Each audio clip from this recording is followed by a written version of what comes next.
Hello there everyone and welcome to Layered Ornate Frame Die Set Layering Guide video.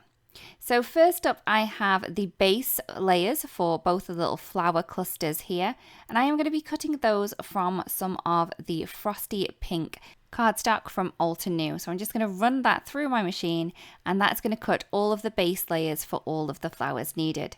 I'm then going to move on to the second layers for the flowers, and for this one here I will be using the Coral Berry cardstock from Altenew, and it's from the Red Cosmos gradient set. So one of the sets has the third layers for the flowers, so I will be using the ruby red for those, and also a little bit of the caramel toffee for the small circular flower centers. So I'm just going to cut those into place onto those. Once that's done, I'm then going to move on to the leaves. So for the base of the leaves, I will be using the Sweet Leaf cardstock. And then for the second layers of the leaves, I will be using the Just Green. I do have double-sided adhesive on all of my sheets before die cutting. So once that's done, I can move those over to the side. And then I'm going to cut the frame piece using some of the Buttercream cardstock from Altenew, and that is from the Summer Afternoon gradient cardstock set. So I can just remove that, and then I have all of my pieces. Now you can see that we have two kind of different looks to the flowers. So I'm going to go on the ones that we have cut 3 of. Now these layers here are going to kind of go directly around the outline. So for these 2 top flowers here, these are near enough the same. And I'm just lining up that smallest petal first, and then popping in the other petals around the outside in. So you can see that they're near enough the same. I'm then going to take the third of the flowers. Now this one's different than the other 2, and I'm going to line up the little spot that you can see on the base and the second layer, and then pop that into place there. I can then add in the third layers. Now again, as before, I'm lining up that little petal that we have at the top, and then the other little petal tips that we have around the outside edge. And these are just going to line up really easily around that outline edge there. Once that's done, I can then move on to the third one. And again, I'm lining up the outline images of these as well. Once that's in place, I can then move on to the little flower centers for these. Now, you can cut 3 of these all in one go, and I'm just going to pop those into place. I'm not sure if they do need to be in the Pacific one, but I find that they work perfectly just as they are.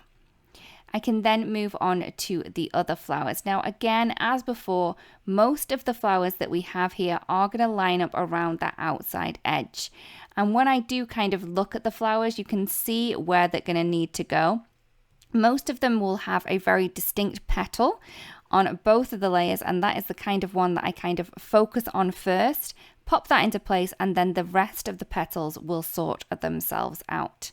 So this one here has 2 layers, and as you can see, they're just going to fit around the outside. This is a really easy one to pop the layers in. You can see where they need to go.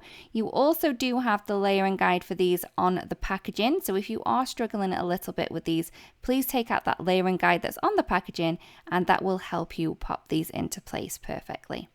So once I have all of the flowers done there, I'm then going to move on to the leaves. Now the leaves look as though there are lots of them, but 2 of them are the same. So these small ones here, they are exactly the same. Then we have 2 sets of 3 which are the same. So as soon as you've got one kind of element where it needs to go, the rest are going to be really easy. So the smaller ones do line up on the base. Again, with these pointy petals over here, they have more of the shadow on the left hand side, and then the smaller, more squat petals that we have here, one of the edges is just going to fit at the base, and then it's going to go into the leaf there. So once all that has been done and we have all of our little elements ready, we can then go ahead and pop these on to the little frame. Again, check out the layering guide for this, but it is really easy to see which are going to go where. So those really pretty kind of long petals are going to go onto first, and then I'm just going to go ahead and put in the rest of the leaves. If you wanted to, you can actually start with the flowers and then add the leaves in. It's kind of like a jigsaw puzzle. At this point, it doesn't really matter which you put in first, either the flowers or the leaves. as each of the elements does have its own place. So you can see that kind of silhouette that we have on the frame die cut itself. You're just going to get the corresponding flower or leaf from your little pile and then just add them into place. It does help if you do have adhesive on the back of these already, because you can kind of just peel the backing off and then stick them into place just like a little sticker. You may need to move these around a little bit just to get them in the perfect position, but even if you don't get them in the perfect position, I still think that it's going to look really, really beautiful. So once I have popped this last flower in here, I'm then going to go ahead and just add in those little flower centers. I am using a tweezer just to help me get them in place perfectly. Once that's done, that is the layering complete. We really do hope this video helps. Thank you so much for watching, everyone, and we'll see you again really, really soon. Bye-bye.